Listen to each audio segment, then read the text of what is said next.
APPCC మాటిస్తుంది. Thank you.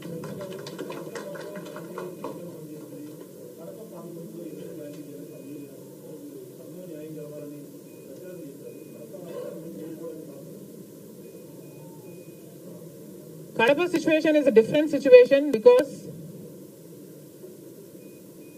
కడపలో MP ఉన్నాడు, ఎమ్మెల్యే ఉన్నాడు, అధికార పక్షం. అక్కడున్న ప్రజలు భయభ్రాంతులు గురై బ్రతుకుతున్న ప్రజలు.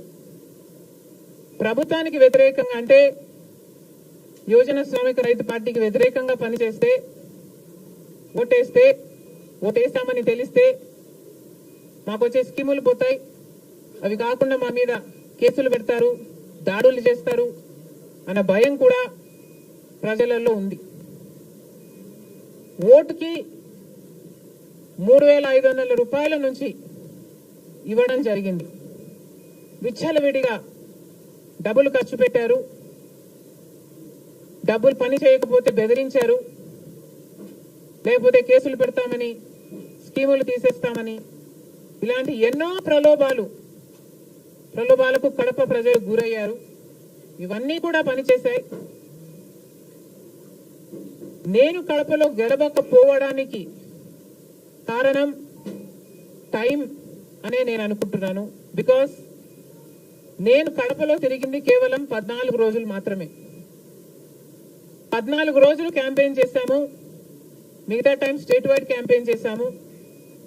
మేము 14 రోజులు ఎంత కష్టపడినా కూడా we were not able to cover most of the geographical area. చాలా మటుకు రూరల్ ప్రాంతాలలో కనీసం రాజశేఖర రెడ్డి బిడ్డ పోటీ చేస్తుంది అన్న విషయం కూడా చాలా మందికి తెలియలేదు. మేము పోటీ చేసింది కూడా ఎలాగైనా సరే మళ్ళీ హంతకులు, హత్య చేపించిన వాళ్ళు చట్టసభలకు వెళ్ళకూడదు అని ఉద్దేశంతో మాత్రమే పోటీ చేయడం జరిగింది. సరే, అది జరగకపోయి ఉండొచ్చు, కానీ ప్రజల కంటే పైన ఉన్నది దేవుడు. ఐఎమ్ వెరీ షూర్ వాళ్ళ పాపం పండుతుంది, పండే రోజు కోసం దేవుడు కూడా ఎదురు చూస్తున్నాడని నా అభిప్రాయం.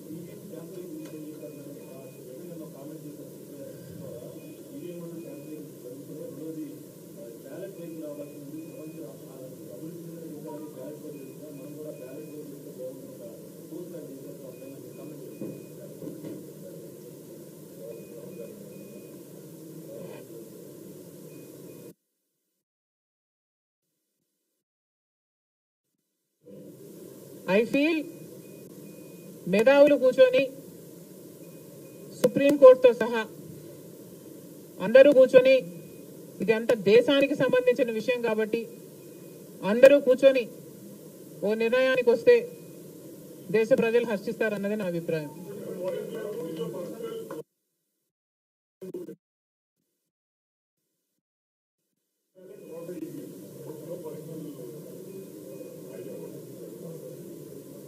How does it matter what I think personally?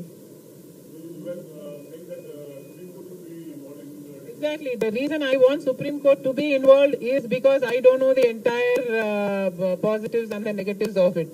So there should be intellectuals, there should be the best of the judicial sitting and discussing over it and see the pros and the cons of it and then come to a decision is what I think. Because as of now, I do not have the entire information of the whole topic.